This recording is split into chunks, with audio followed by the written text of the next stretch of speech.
régulièrement, certains mots deviennent à la mode. Oh, ça dure ou ça dure pas. Souvenez-vous, nous avons eu dans les années 50 le chrétien responsable. Responsable. Puis, il est devenu, dans les années 1960, le chrétien adulte. Bon. Puis nous avons eu, au moment du concile, le mot aggiornamento, le renouvellement, renaissance, repristination, on peut le traduire par beaucoup de termes. Il y a des mots comme ça. Je me souviens aussi, à un moment donné, où on a découvert qu'un des premiers ministres n'avait payé aucun impôt, simplement parce qu'il avait un avoir fiscal. Si vous parliez d'avoir fiscal aux jeunes d'aujourd'hui, je ne saurais peut-être pas le mot, mais ça a bien duré quand même 2 ans, le temps que le Premier ministre ne soit pas élu ensuite. Il y a un mot qui lui dure, un mot beau, un mot simple, un mot par lequel nous croyons avoir exprimé l'essentiel de certaines choses. C'est le mot dialogue. Dialogue, que ce soit dans l'écuménisme, que ce soit dans les problèmes du racisme, que ce soit dans les syndicats, bien souvent, le mot dialogue revient. Et il revient en première place quand il s'agit de la prière, ce dialogue avec Dieu. Il est d'apparence simple, en vérité, il cache une réalité qui est difficile, car dialogue, ce n'est pas simplement un monologue entre 2 personnes où l'un chercherait à vider son sac de ce qu'il a dans la tête à l'autre et vice-versa. Mais il n'y aurait pas de dialogue. Dialogue, c'est écouter une 3e idée, quelque chose qui nous dépasse, une 3e réalité plutôt, quelque chose qui nous dépasse l'un et l'autre.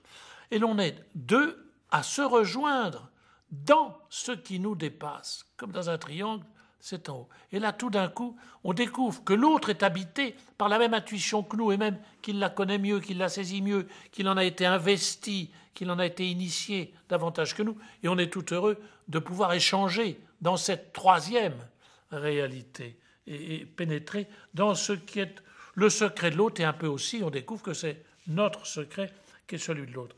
Alors, comme ceci est très souvent utilisé pour parler de la prière, je vais intituler ma parabole d'aujourd'hui « La toile blanche ».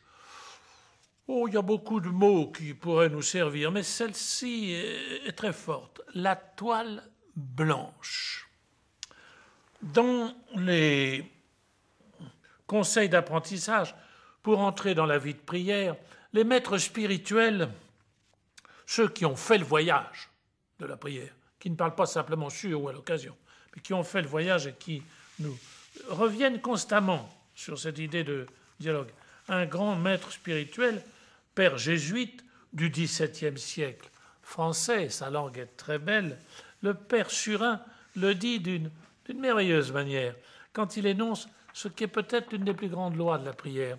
Il dit « Celui-là ne serait pas familier avec un homme qui, l'allant voir, préparerait 3 points à lui proposer sans vouloir en sortir.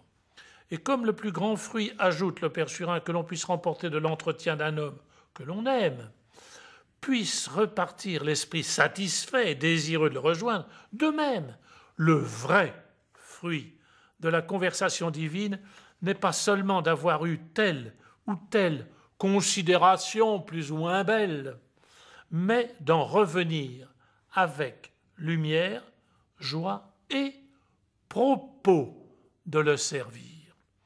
Ainsi de la prière. On ne peut pas savoir si on a bien prié. Ça ne veut rien dire. Bien prier, mal prier, ça ne veut rien dire. C'est comme si une maman se demandait, après avoir tenu son petit enfant dans les bras, est-ce qu'elle l'a bien tenu, pas bien tenu, ça ne veut rien dire. Elle lui a témoigné. Ce qui comptait le plus dans sa vie, c'est son cœur. Mais il y a un signe qui ne trompe pas. Ce que le père Surin a dit au XVIIe siècle, sainte Thérèse d'Avila l'avait déjà dit au XVIe siècle. La certitude que l'on a bien prié, c'est de vouloir faire la volonté de l'autre. Ça m'a souvent très ému. C'est le cœur du Notre Père. Est-ce que je veux, est-ce que j'ai davantage envie de faire la volonté de l'autre? Il y a des jours où on n'a pas du tout envie de faire ce que notre conscience nous dit être, suggère ce qu'est la volonté de Dieu pour nous. Le père Surin comparait celui qui en restait a débité son monologue intérieur, la litanie de ses plaintes.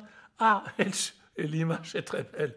Il comparait celui qui priait en voulant débiter simplement son petit film intérieur à une chèvre qui, attachée à un piquet, ne voulait ou ne pouvait pas aller plus loin que la chaîne, évidemment.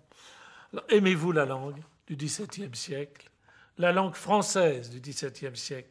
Sa musique est toujours merveilleuse. Et en voici quelques lignes.